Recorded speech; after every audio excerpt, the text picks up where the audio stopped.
Hey, Apple Biters and Apple Teenies, this is Les, aka Sista Slayer, here for the Bitten Apple TV in conjunction with It Came From The Radio. And we have such a busy weekend this week. I mean, right now we're up before everybody, and guess where we are? The New Jersey Comic Expo. Oh my gosh, we have so much to show you. I can't even begin to tell you. We've got some really exclusive interviews with some really amazing people, some independent artists, some that you already know, and we can't wait to show it all to you. So before we go into the door today, I just want to let you know, be prepared. I can't wait. Take care. We'll see you inside.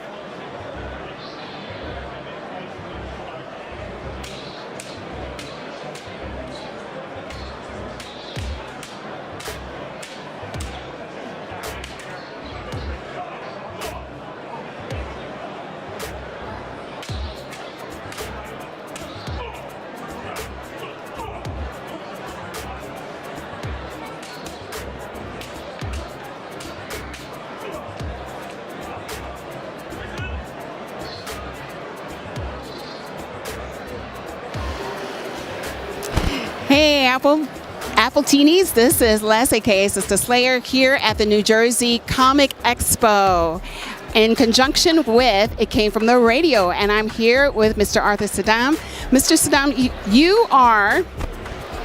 this man is a legend. First of all, you've worked on things like National Lampoon, heavy metal. Give me a little bit of history about your work with heavy metal. Yeah, Heavy Metal Magazine. So my history with Heavy Metal Magazine is back in 1971 when I came into the business, 1971 and 72. I was I'm told that I was the first American artist to bring in painted comics and introduce painted comic work to comics. When I went to DC Comics to get work, I brought in oil painted comic pages and watercolor painted comic pages. And they loved the work, but they couldn't print them because they were printing on newsprint at the time. All comics were newsprint. So what happened was there was a magazine that opened up, started by two artists in France that came over to the United States called Heavy Metal Magazine. And myself and Richard Corbin were the first two American artists working for the magazine. And I'm told that I was the guy that introduced painted work to comics. And so all the work that I took to DC to get printed in 1971. Heavy Metal bought it all on the spot, and they were able to publish it in Heavy Metal. So you're a true artist in the fact that you actually have another background. You were a musical artist too. Give me a little bit of history about that, and then how you started getting into the comic drawings of comics and the graphics of comics. Okay, yeah, I mean, I think I'm actually in a lot of different areas of the arts. I'm actually a martial arts instructor. I used to be a dance instructor. So I had a dual career as a musician as well. Yeah, my band actually won the Grammy for Bruce Springsteen about 4 or 5 years ago. That was my group for all those Seeger Sessions albums. And I was all my family has always been an art family. So my great uncles were all renowned painters. Two of them were Hudson River painters from the 18th century. Those were a group of about a dozen American painters that won American Fine Artist recognition for the first time worldwide. One was James Suydam and the other was Henry Suydam.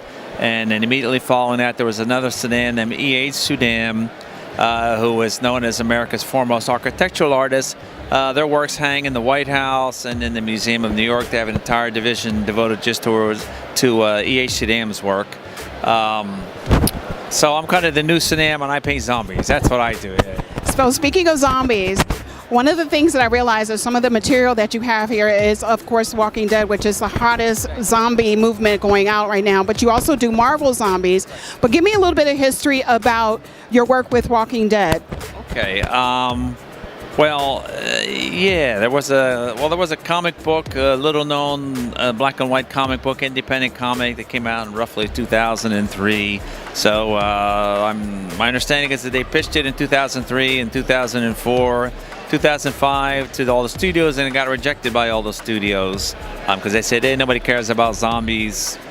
And indeed, nobody did at the time. So then in actually 2006, what happened was Marvel Zombies came out, and Marvel Zombies, and then Marvel Zombies versus Army of Darkness, and then another book called Raise the Dead for Dynamite Entertainment. And those books became bestsellers of all time in trade format for those publishers. And based on that, that's actually what started the whole zombie phenomenon. And all of a sudden, in a period of like 2 years, 3 years, zombies became like the hula hoop, became the biggest thing in pop culture in the country. And then everybody started jumping on the wagon. Brad Pitt jumped on the wagon. Toyota started to put zombies in their car commercials. And then roughly by what was it, 2009, then AMC, based on the popularity of the zombie thing, that was like the hot thing in the country, they signed Walking Dead, and that's how Walking Dead got signed. So I noticed also that there's something that's very unique about your art. When you feature it, it's not anything that looks scary or anything. It's like, you know, people have this compassionate feeling towards the zombies, or a love for zombies now.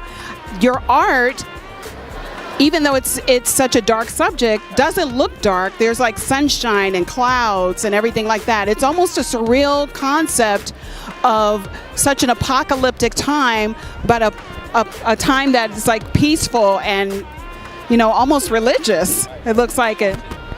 That makes sense. So what's your question? My question, yeah, where did this come from? Okay, well, it probably comes from two places. One, I'm classically trained, and my training is 15th and 16th century Dutch and Italian. So based on the notes from Michelangelo, Leonardo da Vinci, and Raphael, they rebuilt the school. So there was this school in New York, the New York Academy of Figurative Art, which I believe was the first classical atelier school in the United States. It was a hugely successful school. That's where I went to school. So I'm actually trained to paint religious art. But what I always loved was I always loved comics, and I loved those horror movies, and I loved the film noir movies. So that's the kind of work that I wanted to do. But I wanted to have the skill level of the great illustrators, drawers, painters, engravers from the Renaissance as well. So my strategy as a professional was to learn those skills and then bring those skills into the comic business and do that kind of work in fantasy publishing, basically. This art, this is like, I know that you told me like that some of these characters actually have this art in their home. Some of the actors from because it's beautiful art. Give me a little bit about your background with Marvel Zombies. You were talking to me about it earlier about what happens, what the appeal is with being a zombie if you had to be faced with, you know, having to slew a loved one as a result of it.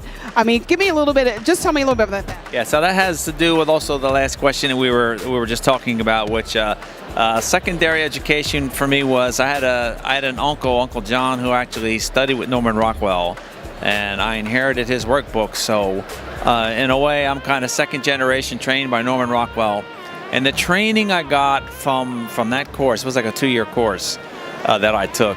And Norman really, I think he was the best at teaching the psychology of putting an illustration together. Yeah, just basically that. How the psychology of of analyzing your own work and analyzing the job. You know, a publisher gives you a job. Here's what we want you to do. We want you to do a cover. Sometimes they make a suggestion for what they want, and sometimes they just leave it up to you. But how to get the best work out of yourself. And so it's like science, basically. It's like a science. That's you're doing science experiments with art materials, basically, with paint and pencils and pens and brushes.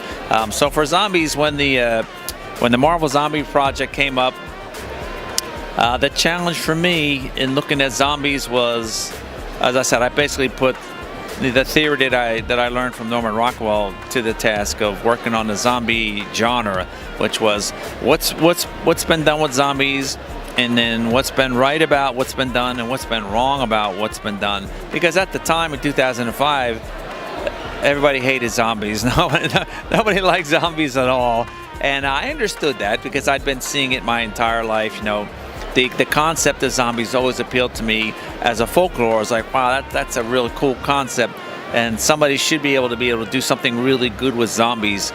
and we saw a lot of things coming out, but that was all terrible. And so then the question for me as a Rockwell trained student, I should say, was, so what's wrong with all the zombie stuff, and why is the bad stuff so bad? And so what I figured out for myself was, the way I thought about it was that zombies were always kind of cold and gray, and that the people working on zombie projects, they were going for the gross out factor, The death factor.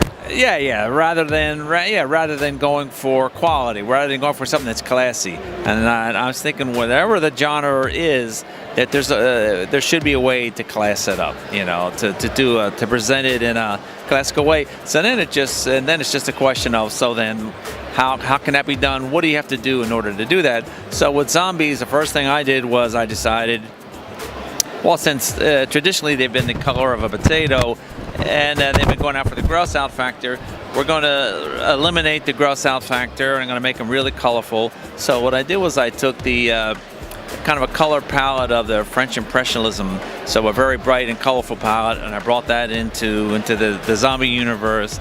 And the second thing that I thought was really wrong with zombies is they're all the same. Basically, it was all just a skull walking around with losing his hair, bad teeth, and they all looked the same, and they all sounded the same, and they all walked the same. And so for Marvel Zombies, I said, hey, let's do let's do this differently. Let's give each one his own personality, so every zombie is different. And one of the great things that the writer for Marvel Zombies did was, that I think really changed the whole thing, was each zombie maintained his personality. So before he passed away, he had A, B, C, D type personality, and when they went over to the other realm and became zombies, they maintained that. And so it was the first series that came out where zombies actually talked. Oh, wow. Stupid something like brains, which even when they said that earlier on, that was good. But to give them their own personality so they could have full conversations and argue about this whole zombie thing going on, that was a great thing. Yeah. So now, knowing that I have all this, because I mean, this art is just beautiful. Where can we reach you? Where can we find out more about you? What your latest things are doing? What you're doing? Facebook, Twitter. Yeah, I don't have much time for social media, but the one that I do actually attend, and I actually put kind of drawing lessons up there, and if I come across things that I think are that maybe should be or could be significantly interesting to other artists, meaning people in any kind of art, actors, dancers, whatever they are, I hang it up on my Facebook page. And when I've got new work that I've finished, like sketches that I do at these shows, sometimes I'll put a little drawing lesson up there for folks. I'll hang it up on my Facebook page, and that's at harryarthursuydam at facebook.com. Yeah. Okay. Absolutely wonderful. I mean, one of the discussions that we had prior to me sitting down with you is the fact that we don't have very many artists out there because people are so wrapped up in social media and everything. So we completely understand. But if you want to learn about this beautiful art, if you want to even be taught by this great master right here, I would suggest you check him out on his Facebook.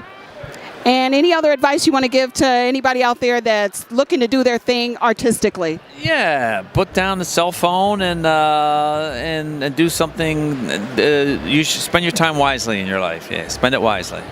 Good advice from a very wise man. Thank you, Apple Teenies, for watching us here at the New Jersey Comic Expo. See you soon.